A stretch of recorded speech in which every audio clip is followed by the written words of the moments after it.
nagpapasalamat at sinusuportahan ng Panginoon. Ang boses mong tumawag sa akin, hindi mo alam ang gamit ng mga tulong sa akin. Tuloy akong nangarap dahil nandito ka. Nagpapatuloy ako dahil sa suporta mo.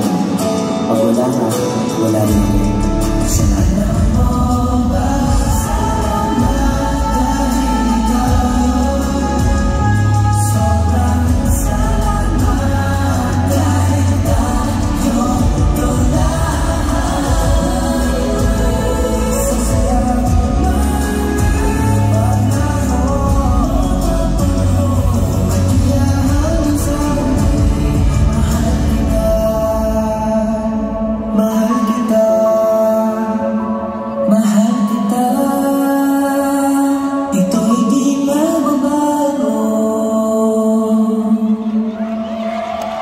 Mahal